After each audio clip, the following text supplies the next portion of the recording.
부정행위를 발견하고 이혼을 하셔야 된다. 그럼 부정행위를 발견하고 이혼 소송을 하셔야 부정행위 사유를 이혼 사유로 쓸 수 있습니다. 남편에 대해서 3천만 원 위자료 받고 상간녀에 대해서도 3천만 원의 위자료를 받고.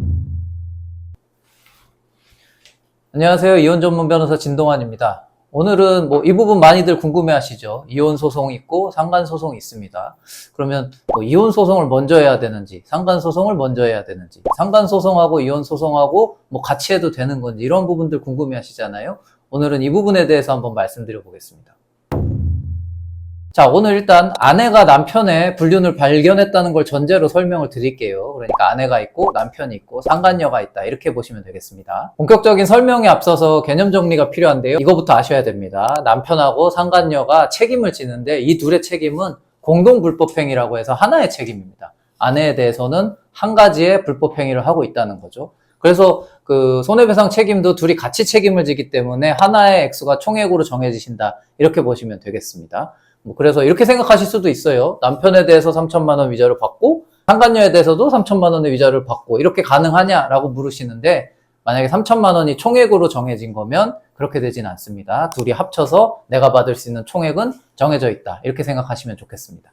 자, 그러면 이제 이혼과 상간 소송이 벌어지는 경우의 수에 대해서 한번 말씀드려 보겠습니다. 네 가지가 있을 수 있겠죠. 아무것도 안 한다, 이혼 소송은 하는데 상간 소송은 하지 않는다, 이혼은 하지 않고 상간 소송만 하겠다, 이혼도 하고 상간 소송도 같이 하겠다. 네, 첫 번째 경우는 아무것도 안 하는 경우죠. 이혼 소송도 하지 않고 상간 소송도 하지 않겠다는 경우입니다.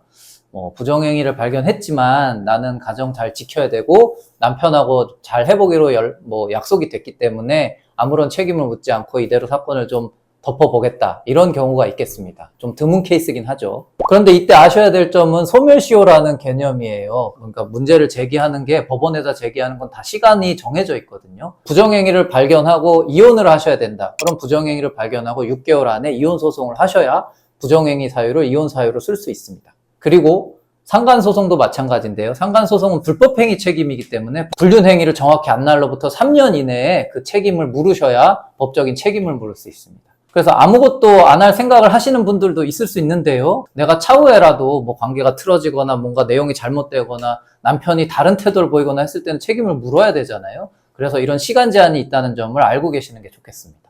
다음의 경우로는 남편하고 이혼은 하지만 따로 상간녀 책임은 지금은 묻지 않겠다, 아니면 앞으로도 묻지 않겠다, 이런 경우가 있을 수 있습니다. 이런 경우죠. 어차피 나는 남편한테 위자료 다 받을 거니까 공동불법행위 책임이라서 남편한테 다 받으면 굳이 내가 상간녀한테 책임 안 물어도 된다, 이런 생각하시는 분들이 있습니다. 그런 경우는 그냥 심플하게 남편한테만 내가 소송해서 위자료 받겠다 하시는 분들도 있습니다. 그런데 남편하고 우선 이혼하지만 상간녀 책임에 대해서는 한번 생각을 해보겠다 하시는 경우도 있거든요. 지금은 묻지 않지만 나중에 물을 수도 있다 라는 생각하실 수도 있죠. 왜냐하면 남편하고 이혼이라는 걸 꼭 이혼 소송을 해야 되는 건 아니기 때문에 협의 이혼을 할 수도 있잖아요. 그런 경우라면 좀 전에 말씀드린 것처럼 시간 제한이 있다는 거 알아주시면 좋겠습니다. 안 날로부터 3년, 있은 날로부터 10년입니다. 아내분이 남편과 상간녀의 불륜을 안 날로부터 3년 안에는 손해배상을 제기하셔야 이게 법적으로 효과가 생깁니다. 그리고 아까 말씀드렸다시피 위자료라는 게 공동책임이라고 했잖아요. 그래서 만약에 남편하고 이혼을 소송으로 하셨고 거기서 충분히 많은 위자료를 받았다, 그러면 상간녀에게는 더 이상 책임을 못 묻거나 책임을 묻더라도 아주 작은 금액만 인정될 수 있다는 점도 알아두시면 좋겠습니다. 이혼 과정에서 협의이혼이든 이혼 소송이든 위자료 명목으로 많은 돈을 받았다면 상간녀한테는 더 이상 책임을 묻지 못하거나 아주 작은 책임만 인정될 수도 있는데요. 그래서 전략적으로 이혼 판결을 받기보다는 조정이나 화해를 하면서 그 재산 분할이나 이런 부분으로 돈을 더 받는 쪽으로 정리하고 위자료를 안 받는 걸로 정리한 다음에 나중에 상간녀에게 위자료 책임을 묻는 방식도 있을 수 있습니다. 그렇게 되면 다시 상간녀에게 책임을 물었을 때 그런 부분이 반영이 돼서 나는 아직 위자료를 받지 못했기 때문에 이에 대한 위자료를 받을 수 있다, 이런 판단을 받을 수도 있는 거죠. 자, 세 번째로는 이제 이혼 소송하고 상간 소송을 모두 같이 하는 경우인데요. 우선 이혼 부분은 협의이혼이 있을 수도 있고 이혼 소송이 있을 수도 있겠죠. 협의이혼을 하게 됐을 경우 상간소송만 따로 한다면 그 관할 법원은 피고 주소지를 관할하는 가정법원이 된다는 점 우선 말씀드리겠습니다. 이 경우도 두 가지로 나뉠 수 있습니다. 하나는 피고 1, 2를 각각 남편하고 상간녀로 잡아서 한 개의 소송에서 이혼 소송과 상간녀 소송을 동시에 진행하는 경우가 있을 수 있고요. 다른 경우는 이혼 소송은 이혼 소송대로 하고 상간 소송은 상간 소송대로 하는데 이걸 같이 진행하는 경우가 있을 수 있습니다. 뭐 두 번째의 경우라면 사건 번호도 두 개가 생기고 사건이 별개로 진행되고 다른 법원에서 진행될 수도 있겠죠. 뭐 이 두 가지 경우 당연히 장단점이 있을 수 있습니다. 한 개의 소송에서 피고 1, 2를 잡아서 하는 경우라면 당연히 절차도 한 개고 뭐 솔직히 말하면 변호사도 한 명만 선임하면 되겠죠. 그러니까 비용이라든지 노력 이런 부분에서 도움이 되는 게 사실입니다. 그리고 모든 내용이 한 번에 정리가 다 될 거기 때문에 두 번 다투지 않아도 된다는 점이 장점이 될 겁니다. 하지만 단점도 있는데요. 이혼 소송이라는 게 항상 불륜만 갖고 다투는 게 아니거든요. 불륜이 있을 수도 있고 뭐 시댁과의 갈등이 있을 수도 있고 뭐 폭력 행위가 있을 수도 있고 요거는 어떻게 보면 위자료를 산정하는 요소가 되겠죠. 근데 위자료 말고도 여러 가지가 있지 않습니까? 뭐 이혼에서 가장 중요한 게 어떻게 보면 재산 분할인데 결국 지금 상간녀가 들어온 소송에서 재산 분할에 대해서도 막 다투고 아이 양육 친권, 양육비는 어떻게 할 건지 이것도 다투고 있고 이거를 상간녀가 다 보고 있는 거죠. 그래서 이 부분을 되게 부담스러워 하시는 분들도 있습니다. 그래서 이런 경우에는 이혼 소송은 이혼 소송대로 하고 상간녀 소송은 딱 떼서 상간녀 소송만 하겠다라고 하시는 경우가 있는 거죠. 하나의 소송에서 피고 1, 2로 잡아서 이혼 소송과 상간 소송을 했을 때 그럼 부정행위에 대한 위자료는 어떻게 판단될 거냐? 이 부분도 뭐 통상 어떤 식으로 나오냐면 예를 들면 남편은 3천만 원을 배상하고 상간녀는 이 남편과 공동해서 2천만 원을 배상해라.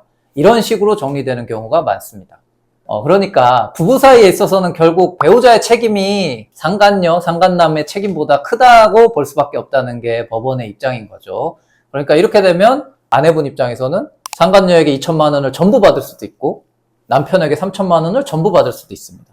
다만 상간녀에게 3천만 원을 받을 수는 없는 것이죠. 그래서 이런 판결을 보고 그럼 총액이 5천만 원 아닌가요? 하시는 경우가 있는데 그게 아닙니다. 총액은 3천만 원이고 그 중에서 2천만 원까지는 상간녀도 같이 책임을 져라. 이런 취지의 판결입니다. 자, 이 부분이 조금 내용이 어려우실 수 있어요. 그게 좀 뭔가 생소한 개념이죠. 그러면 뭐 총액은 3천만 원인데 그 중에 뭐 상간녀는 2천만 원까지는 공동으로 배상해라. 이게 무슨 의미인가? 라는 생각을 하실 수 있습니다. 뭐 총액은 정해졌어요. 근데 저희는 피해자잖아요, 아내분은. 그러니까 남편한테는 3천만 원 전부 청구해서 3천만 원 받아도 되고 다만 상간녀한테 청구할 때는 2천만 원까지만 청구할 수 있다는 겁니다. 그러면 1천만 원이 남잖아요. 이 1천만 원은 남편한테 받아야죠. 그래서 총액이 3천만 원이 되는 겁니다. 그러면 이걸 꼭 상간녀에게 2천만 원을 다 받아야 되느냐? 그거는 피해자 마음인 거죠. 남편한테 3천을 다 받든 상간녀한테 1천만 원을 받고 남편한테 2천을 받든 상간녀한테 2천을 다 받고 남편한테 1천만 원을 받든 전체 합쳐서 3천을 받으면 된다. 근데 누가 됐든 누구한테 받을지는 알아서 정해라. 이게 이제 법원의 태도라고 보시면 되겠습니다. 자, 그럼 이 두 가지 소송을 별개로 진행했을 때 결과는 어떻게 될까요? 보통 상간녀 소송이라는 게 불륜행위라는 하나의 쟁점을 갖고 진행하니까 뭐 결과가 빨리 나오겠죠. 그러면 이게 먼저 결과가 나오고 이 결과가 이혼 소송에 반영될 건가? 이렇게 생각하시는 분들이 있는데 실제는 반대입니다. 왜냐하면 이게 뭐 메인과 서브의 개념이라고 볼 수도 있는데요. 이 세 사람 간의 관계에서 메인인 사건은 이혼 소송이 될 수밖에 없거든요. 그래서 이혼 소송의 결과가 어떻게 나오는지를 보고 상간 소송의 내용을 판단하겠다라고 하는 게 실무의 예라고 보시면 되겠습니다. 이 상간 소송이 이혼 소송을 기다리는 다른 이유가 또 있는데요. 뭐 이혼 소송이 항상 하나의 쟁점만 있는 게 아니다 보니까 예를 들면 내가 바람을 펴서 소송을 당했는데 상대도 바람을 펴서 맞소송을 하는 경우가 있을 수 있겠죠. 그러면 이혼 소송에서 본소와 반소로 서로 위자료를 다투게 되는 경우가 있을 수 있습니다. 근데 양자 책임이 둘 다 잘못했어 이렇게 판단이 되면서 재판부에서 둘 다 위자료는 기각, 서로 위자료 책임 없는 걸로 판단 이렇게 할 수도 있단 말이죠. 그러면 이제 상간녀 책임은 어떻게 되느냐 이게 문제가 되는데 최근 대법원에서 이 부분에 대해서 이 이혼 소송에서 서로 위자료가 없는 걸로 판단이 되면 상간녀에게도 책임을 물을 수 없다는 판례를 내놓은 바가 있습니다. 그러니까 결국 공동불법행위 책임이라고 말씀드렸잖아요. 근데 남편의 책임이 없는 게 인정되었기 때문에 그와 공동불법행위가 되는 상간녀도 책임이 없다는 결론으로 가야 된다는 게 대법원의 논리인 겁니다. 그래서 상간소송이 어떻게 보면 이혼소송의 결과를 기다릴 수밖에 없는 구조이기도 합니다. 자, 이제 마지막 네 번째, 이혼은 하지 않고 상간녀에게 책임만 묻는 경우로 말씀드리겠습니다. 실제로는 가장 많이 발생하는 일이기도 하죠. 일단 이혼을 하지 않기 때문에 이 경우에 이제 관할이 달라지게 됩니다. 이혼을 안 하는 사건이라서 일반 민사 사건이 되고요. 일반 민사사건의 경우는 원고 주소지를 관할하는 법원이나 아니면 피고 주소지를 관할하는 법원이 관할 법원이 됩니다. 뭐 피해자인 아내분 입장에서 굳이 피고 주소지라는 먼 곳, 뭐 같은 동네면 상관없는데 먼 곳일 수도 있잖아요. 그 먼 곳까지 가서 소송할 필요가 없기 때문에 본인 주소지에다가 소송을 제기할 수 있다. 이 점 먼저 말씀드립니다. 자, 그럼 이제 상간소송 말씀 다시 드려볼게요. 결국 지금 상황은 이혼을 하지 않고 상간소송을 하는 중이죠. 여기서 고려해야 될 게 상대방, 그 상간녀에게 남편이 있는지 이 부분 먼저 고려해 보셔야 됩니다. 네, 상간녀에게 배우자가 없는 경우 말씀드려 볼게요. 배우자가 없기 때문에 이렇게 맞소송이라고 하죠. 저쪽 배우자가 우리 남편을 상대로 소송하는 상간소송이 있을 생각은 안 하셔도 되겠죠. 그러면 남는 문제는 아까 말씀드린 구상권 부분이 되겠습니다. 결국 나는 소송을 통해서 2천만 원을 받았는데 상간녀가 우리 남편한테 1천만 원을 되돌려 가겠다고 하면 결국 실질적으로 1천만 원만 남는 게 되잖아요. 그래서 이 부분을 반드시 고려하시고 소송에 대응하시는 게 좋겠습니다. 물론 뭐 남편이 돈을 다시 돌려주든 말든 난 상관없고 내 이익을 챙겨야겠다라고 하시는 분들도 있어요. 그런 경우는 그 부분 신경 안 쓰셔도 되겠지만 결국 우리 집 돈이 다시 나가는 부분? 이걸 생각하면 참 기분이 나쁠 수 있죠. 그래서 이런 경우를 막기 위해서는 단순히 판결로 가는 것보다는 조정이나 먼저 합의를 하면서 구상권을 배제시키고 구상권을 배제한 걸 전제로 한 합의금을 책정해서 사건을 마무리하는 경우도 있습니다. 저 역시도 상간소송 전문 변호사로서 당사자분 대리를 해서 합의를 먼저 시도하고 합의 과정에서 구상권이 없는 대신 이 정도로 정리하시죠 라고 해서 합의로 마무리를 해드리는 경우도 많고요. 소송을 했는데 상대방이 연락이 오거나 합의하자고 했을 때 구상권을 배제시키는 걸 약속으로 걸고 합의서를 작성해서 우리 집 돈이 나중에 다시 나가게 되는 이 위험을 막는 경우가 있습니다. 특히나 아내분 입장에서는 기분 나쁜 게 뭐냐면 돈을 돌려달라는 이유로 다시 연락이 올 수도 있다는 게 위험 요소거든요. 그래서 이런 부분을 차단하는 목적으로 합의나 조정 이런 부분이 있을 수 있다. 이 부분 말씀드립니다. 그리고 이제는 상간녀에게 배우자가 있는 경우, 상간남에게 아내가 있는 경우가 되겠죠.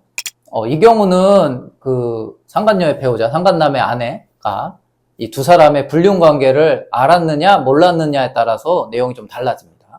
만약에 상대방 배우자가 부정한 관계를 알고 있다. 그러면 저희가 만약에 소송을 제기하면 상대도 소송을 제기하겠죠. 그럼 결국 이게 제로섬 게임이 돼서 아무 이득이 없이 시간과 노력만 허비하고 끝나는 경우가 있을 수도 있습니다. 물론 아까 말씀드린 대로 우리 집 전체로 보면 제로섬 게임이지만 어쨌든 나는 손해배상을 받고 내 남편이 손해배상 하는 거 나는 모르겠다 하신다면 그건 문제가 안 될 수 있지만 가족 대 가족, 집 대 집의 관계에서는 이혼을 안 한 상태에서 서로 상간소송만 하는 건 제로섬 게임이 될 수 있다는 말씀을 드리는 겁니다. 그래서 저희가 만약에 저희 남편의 부정행위를 발견했을 때 이거 상간녀의 배우자도 알아야 된다 하면서 이걸 알리고 싶고 하는 생각을 하실 수 있는데 그때 이 부분을 생각해 주시면 좋겠습니다. 내가 알리면 저쪽도 소송을 제기할 수 있고 그러면 사실상 제로섬 게임이 돼서 얻는 거 없이 끝날 수도 있다. 그래서 만약에 부정행위의 그 위자료 금액을 확보하시는 게 중요하다고 생각하신다면 화가 나더라도 이 부분을 좀 참으셔야 될 수도 있습니다. 자, 이렇게 해서 오늘은 이혼소송과 상간소송 순서라든지 두 소송의 관계에 대해서 한번 설명을 드렸습니다. 아까 말씀드린 것처럼 경우의 수가 여러 가지로 나뉘다 보니까 당사자분이 처하신 상황이나 당사자분이 원하시는 방향에 따라서 방향 설정을 하시고 그에 맞춤 전략을 세우시는 게 중요할 것 같습니다. 감사합니다.